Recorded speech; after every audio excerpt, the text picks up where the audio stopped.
Bonjour, bienvenue sur Superflu. Bonjour, bienvenue sur Superflu. Bonjour, bienvenue sur Superflu. Nous sommes de retour à l'American Cosmograph pour parler cinéma avec Annie et Max. On va parler de Moonlight, American Honey et de David Lynch. Allez, c'est parti, on y va parce qu'il fait froid. Bonjour Annie, bonjour Max. On parle un petit peu cinéma. Allez. Annie, tu commences avec Moonlight. Et oui, alors Moonlight, qui est un de nos coups de cœur de ce programme en cours de l'American Cosmograph. Moonlight, un film américain. En fait, on le dit pas assez parce qu'on ne parle que de La La Land. Mais Moonlight est quand même nominé, je sais plus si c'est 8 ou 9 fois aux Oscars, mais c'est assez étonnant pour un film. A priori, on n'avait pas vu de film de Barry Jenkins en France. Je crois pas, il y a eu d'autres films qui, il me semble, n'ont pas été distribués en France. En tout cas, ouais. Donc il est à peu près inconnu chez nous, mais c'est vraiment une découverte. Donc on vous encourage à venir le découvrir. Moonlight, en fait, c'est l'histoire de Chiron, qui est un petit garçon noir qui grandit dans un milieu un peu défavorisé, un peu ça deal un peu de la drogue et tout ça. C'est pas un milieu très... On va dire en fait que c'est un petit garçon fragile qui grandit dans un milieu hostile. Ouais.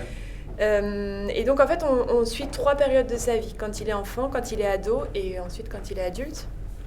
Et alors on soupçonne, mais c'est joliment montré, c'est pour ça qu'il faut pas vraiment appuyer vraiment que là-dessus, mais sans doute il est un peu homosexuel et donc c'est peut-être pour ça qu'il est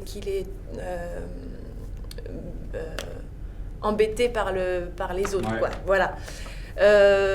En tout cas, c'est un film qui est vraiment très touchant parce que très sensible. Enfin, mais ça a l'air dur. Enfin, la bande-annonce, ça peut être sensible et délicat, mais ça a l'air. En fait, c'est ça, c'est que le milieu est dur, le film est dur, et en même temps, c'est filmé avec une, je sais pas, j'ai envie de dire presque une forme de grâce. C'est qu'il y a vraiment dans la mise en scène, on est complètement avec ce petit garçon. Et on ressent vraiment sa trouille, ses angoisses, voilà, il est hyper attachant, c'est très très bien joué parce que ça va chercher les petites choses, les petits gestes, les petites mimiques, c'est vraiment très beau. Ok, voilà. super, bon, peut-être primé aux Oscars à découvrir. On espère bien, je pense qu'il va... J'espère qu'il va recevoir quelque chose parce que ce serait mérité en tout cas. Eh bien, on vient le voir chez vous à partir du 1er février. Absolument. Un mot sur American Honey ? Ah bah allez, c'est parfait.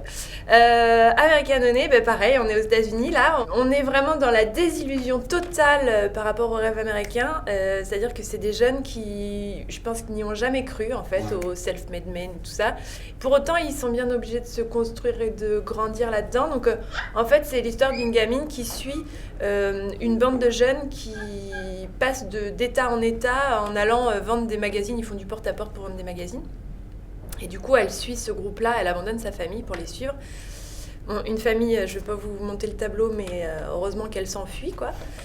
Et donc, en fait, elle suit aussi ce groupe parce qu'il y a un mec de la bande qui lui plaît un peu. Donc voilà, c'est cette histoire. C'est vraiment abrupt, c'est un cinéma... Là, pour le coup, ouais, c'est quand même vraiment dur.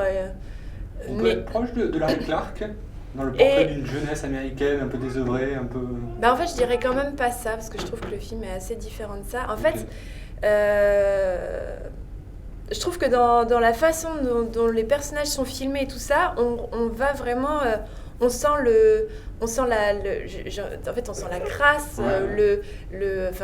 il picole, il fume, il baise, oui, un peu, pas tant que ça. Ouais, hein. Alors, là, on est loin, on est quand même loin de Larry Clark pour le coup, ouais, mais donc voilà, on sent la chaleur, on sent et en même temps, elle filme, je sais plus, c'est une réalisatrice. Oui.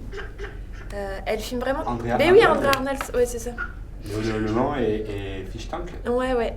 Et du coup, elle filme voilà, très proche de la peau, très proche de. Et du coup, ça rend palpable et. Voilà, très proche et ça sublime en fait la poussière. Voilà, moi je trouve que le film est très beau aussi. Il faut s'y laisser emmener et il faut s'attendre à rien parce que parce qu'elle déjoue aussi, elle pose des situations qui peuvent être des situations dangereuses. Et en fait, ça va pas forcément là où on s'attend à aller. Et ça, c'est plutôt agréable. Ok, super. Voilà, mais pour moi, c'est un film important dans ce que ça décrit de la jeunesse américaine aujourd'hui. Voilà, comment on fait pour être jeune aujourd'hui aux États-Unis, je sais pas. Ok, très bien. À découvrir à partir du 8 février. Absolument, c'est ça. Super, merci Annie. On enchaîne avec toi, Max. Tu vas nous parler de la ressortie des Razorhead, le premier film de David Lynch, et qui sort en parallèle du documentaire sur sa vie, The Art Life. Tout ça, ça sort le 15 février. Tu nous parles des deux ? Oui, mais on va peut-être d'abord dire 2 mots sur le documentaire, parce que le documentaire, il y a 3 réalisateurs qui sont crédités, mais c'est surtout un gars qui s'appelle John Nguyen. Et donc il avait déjà fait des documentaires sur David Lynch, et là il est parti sur un parti pris assez osé, vu que pour décortiquer le personnage et son œuvre, il a décidé de s'intéresser à ses années d'enfance, d'adolescence, jusqu'à la réalisation de son premier film, comme une sorte d'aboutissement de toute cette première partie de sa vie. Donc il met vraiment l'accent sur le travail d'artiste, le travail de peintre, le travail plastique et les éléments de la biographie qui vont aider à comprendre les obsessions qu'on va retrouver dans tous ces films par la suite. Donc pour ça, c'est totalement passionnant. Et jusqu'à ce film qui est Razorhead, que David Lynch lui-même considère comme la plus belle chose qu'il a fait de sa vie.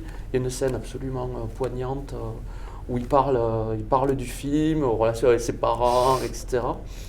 Et alors le parti pris, parce que le titre même, The Art Life, cette vie d'artiste, ça renvoie à un épisode, le père d'un camarade à lui qui menait cette vie-là, et qui est une vie qui a fasciné David Lynch, qu'il a voulu suivre, dont on le voit tout du long dans son atelier. Il est le seul intervenant, dont ça n'est que sa voix. C'est lui qui se raconte avec... alors, on est presque assez surpris au début parce que c'est presque narratif. C'est-à-dire, il part du début, donc on se dit, attends, c'est-à-dire que David Lynch, il nous a menés en bateau tout du long, parce que normalement, l'interview, il part dans tous les sens, il raconte ses rêves, il fait des listes de sons qu'il aime bien. En fait, c'est un peu ça, les interviews de Lynch. Donc là, c'est tout à fait normal. Jusqu'aux premières scènes importantes et marquantes de sa vie, qui là sont un peu moins normales. Donc là, qui sont un peu plus bizarres, des visions un peu apocalyptiques. Et alors là, on part et là, on rentre dans le film. Okay. Et presque, on comprend tout. Les motifs visuels. On rentre dans son univers, en fait. C'est ça, c'est que ça dévoile son univers. Et ça, c'est vraiment réussi. Et ça nous fait vraiment, même si on apprécie déjà le personnage, mais... Il y a aussi une pudeur, parce qu'à des moments, il en dit presque un peu trop, et il se rétracte. Ouais. Il y a une scène où il dit « Oh, mais j'en ai trop dit ». Et ça, c'est fort, parce que le fait même qu'il hésite, des fois qu'il a la voix un peu prise d'émotion, ben ça en dit énormément, en fait. Donc on découvre le personnage et on comprend mieux son cinéma ? Le découvrir, je sais pas, mais en tout cas, on va loin dans son âme, ça c'est clair. Sûrement plus que tout ce qu'on a vu avant. Et on comprend des éléments et l'aspect totalement autobiographique. Il n'est jamais fait référence à des influences ou des... On voit un petit tableau de Jérôme Bosch dans son atelier. Mais c'est vraiment sa vie et son cinéma est totalement autobiographique. Ce qui nous amène à Eraserhead, qui est pour le coup peut-être son autobiographie. En fait, quand on a vu le documentaire... On se dit, même si c'est un film un peu surréaliste, cosmique, comme ça, un peu, ouais. Mais en même temps, quand on prend l'histoire en elle-même, enfin, une des histoires possibles... Parce que ça raconte aussi comment est-ce qu'il est arrivé au cinéma. Il aurait pu passer complètement à côté du cinéma, en fait. C'est presque ça n'a été qu'une bourse, parce que lui, il était fait pour être peintre ou plasticien. Le cinéma, c'est un hasard total, et il n'y aurait pas eu cette bourse. Il aurait fait, parce qu'il a tout d'un coup entendu du son sur une peinture qui s'est animée. Il raconte cet épisode et il a fait au départ de la peinture animée. Et Razorhead, c'est de la peinture animée, tout comme les courts-métrages qu'il avait fait avant. Mais quand on regarde aussi l'influence des villes, il parle beaucoup des mouvements qu'il a fait dans la géographie parce que son père était dans la recherche scientifique. Et donc, ils sont passés du Montana à l'Idaho, je crois, pour finir en Virginie occidentale, où là, c'était glauque, ambiance sudisme, cauchemardesque. Mais tout ça, ça a nourri, en fait. Et ça l'a totalement... Et lui, il a trouvé ça jouissif, parce qu'en fait, c'est tout ça qui l'a mené à créer. Il dit que la Virginie occidentale, c'était une longue nuit sans fin, mais en même temps, c'était absolument génial. Parce que tous ses voisins étaient glauques, mais la femme qui faisait la poule, je ne sais plus, il y a des trucs assez aberrants, des personnages qu'on a dans tous ces films. Ouais. Et puis il y a la ville de Philadelphia, grosse ville industrielle, qui a totalement marqué le film Eraserhead, qu'on est vraiment dans les décors de cette ville, la bande de son qui est faite à partir de toute cette ambiance qui est devenue culte. Et ce personnage, donc, un peu qui subit sa vie, hein, qui est le personnage du héros de Henry Spencer, le héros de Eraserhead, au bout du compte, c'est quelqu'un qui va rentrer dans le monde des rêves. On peut l'associer les rêves à l'art, dans le cas de David Lynch. C'est ce qu'on comprend du documentaire.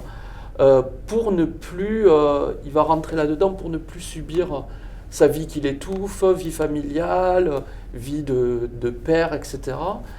Et on apprend aussi que c'était à cette époque-là que son père lui avait dit surtout ne fais pas de gosses, et manque de bol, et il y en avait un qui était en cours. Ouais. Donc il y avait la paternité, le couple qui n'allait pas bien, cette notion de...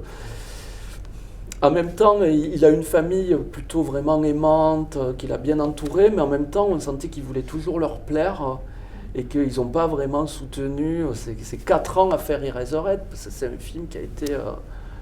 il s'est accroché, il dormait sur les décors, dans les décors, qui était une ancienne grange, il me semble, enfin, je ne sais plus. On le voit dans le film, dans le documentaire, en fait, c'est assez aberrant. C'était vraiment le sens de sa vie. Ok. Donc c'est un film c'est fascinant de voir Eraserhead après avoir vu le documentaire. Ok. De toute façon, le documentaire donne vachement envie de revoir Eraserhead, même si on l'a déjà vu. Donc il faudrait presque le faire dans ce sens-là, et même si vous connaissez Eraserhead, parce que bon, voilà, c'est un classique. Hein.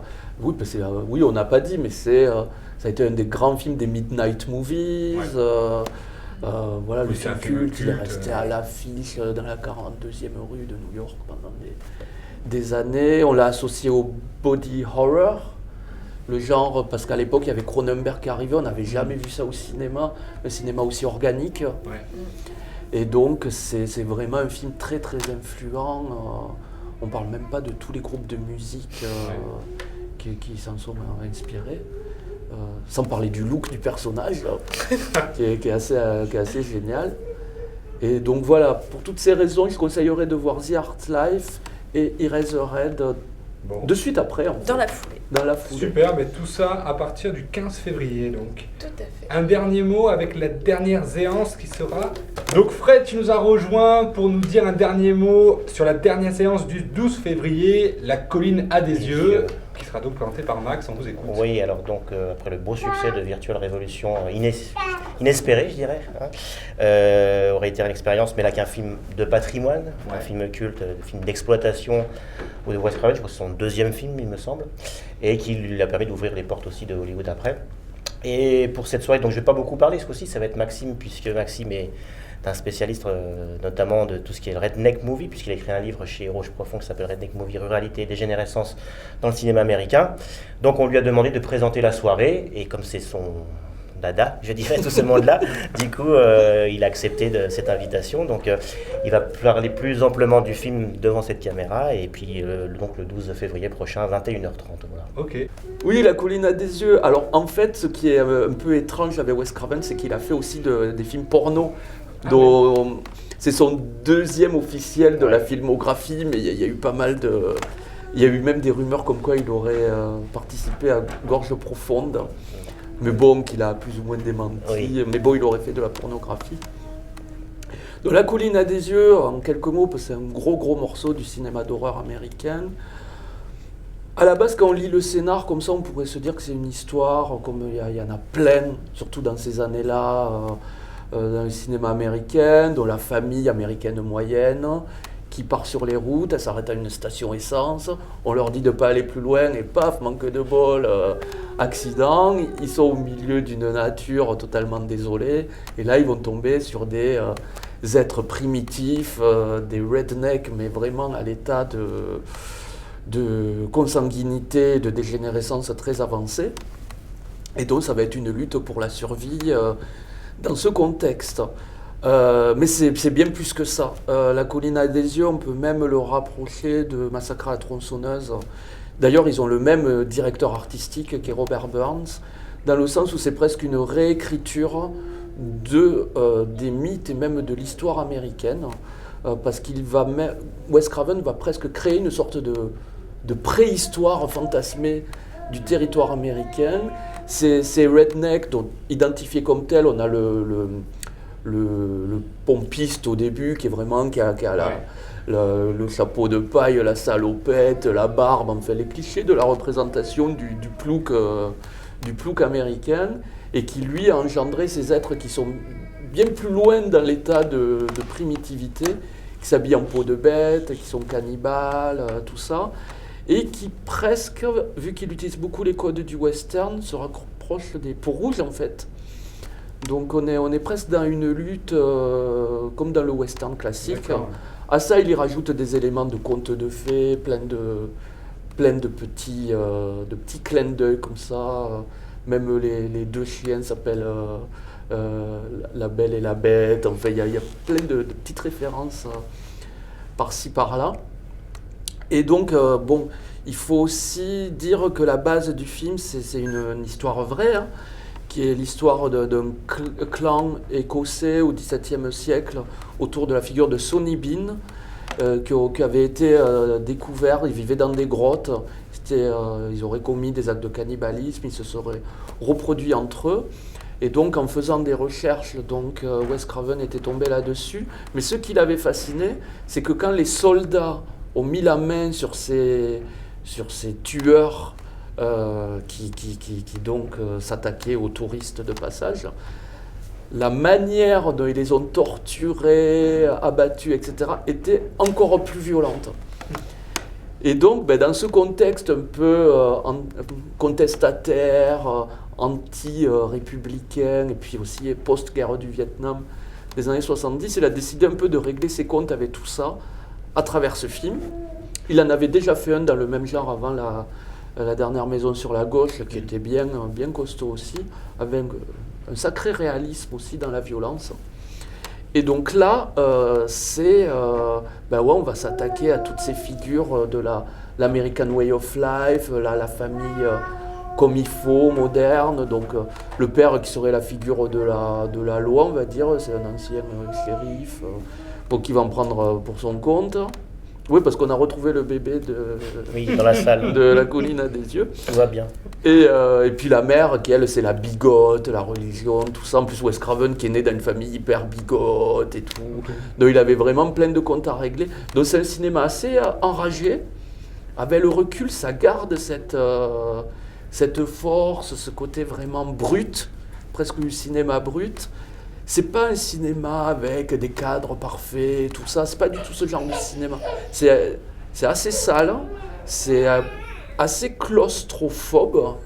On est dans le désert, mais en même temps, on a l'impression d'étouffer. Ouais. Et il y a des scènes à l'intérieur de la caravane qui sont... moi, je les trouve toujours terrifiantes, en fait. Elles sont vraiment très puissantes. Bon, pour l'histoire, ils ont quand même refait le décor dans une grange pour pouvoir bouger les caméras, parce que c'était quand même un peu petit. Mais il y a quand même une force, et puis ce discours sur, sous le vernis de la civilisation, le primitif, le sauvage est toujours là, et quand il émerge, ça fait des dégâts. Super, redécouvrir à l'American Cosmographe. Le 12 février à 21h30. Très bien. Dans la grande salle. Super, on sera là. Voilà. Merci beaucoup. Merci. À bientôt. Salut.